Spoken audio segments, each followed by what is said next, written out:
This video will be on the Canadian No.4 Mk.1 service rifle in 303 British. That's pretty typical of a No.4 Mk.1. Ones are also made in England. This one was made in 1950 in the Longbranch arsenal in Ontario. So it's Korean War vintage. Holds 10 rounds.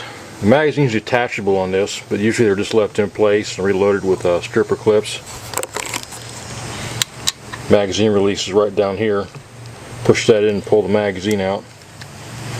I would show you, but my hands are full with the camera also. Bolt action, as you can see. Safety is over here. Forward for fire, pull it back for safe. Got kind of a long arc of motion there. A little bit awkward in that sense. Got aperture sights, which is a good thing in my opinion. Fold it down like that, and you get a 300-yard battle sight. And for longer range work, more precision, it goes from 200 up to 1300 yards. Adjustable. This is a wheel right here for elevation. The front sight is adjustable for windage. Got kind of a reverse screw in there, for lack of a better way to describe it. You have to loosen it up and slide the front sight side to side.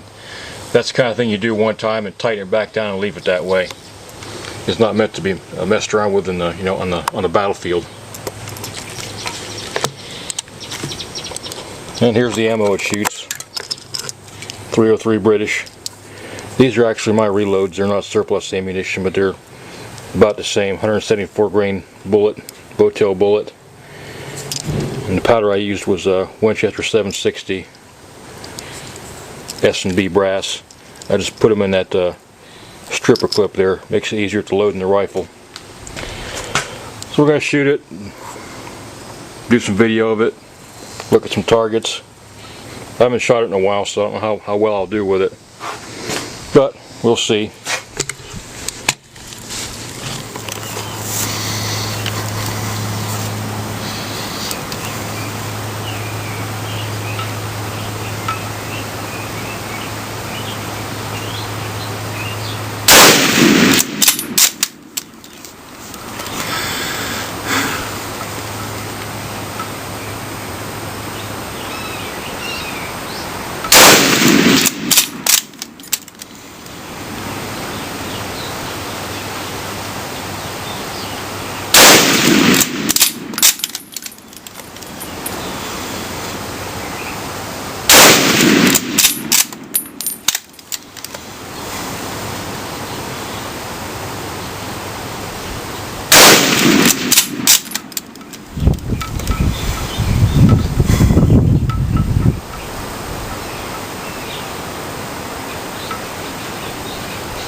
Okay, here's our target. This is shot at 200 yards, actually closer to 200 meters probably, because we'll be on a 200-yard line.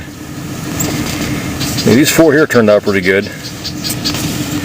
These are about 2.5 inches of each other at the widest point. And these down here, I did something wrong there. It's not the rifle, it's me. I opened the group up to about 7 or 8 inches there. So, I'm not counting these. We've got to count these anyways because I did shoot them. 4 good holes there, and 2 of them are kind of out. So I would have shot all 10 rounds, but I'm getting low on ammunition. I want to do some other fooling around with that rifle before the day's over with. So that's our group for record. Here's some more shooting I did with what was left of my ammunition. Here's some of it anyways. There's 9 rounds in there. Most of this was done rapid fire. One over here, right by the shoulder. So that wasn't, I guess, too bad considering most of these shots were taken rather quickly. At 200 yards or 200 meters. So overall this has been a good shooting rifle. So the bolt operates very quickly, being a cock on close. Like a Mauser cocks on opening, so you have to overcome some little bit of force there when you lift up on a bolt handle. With this one here, it lifts up real easily. And you don't hit any resistance, the cocking resistance, until you're on the home stretch here, and you've got momentum then, so it slams shut real quick. It's got good sights on it.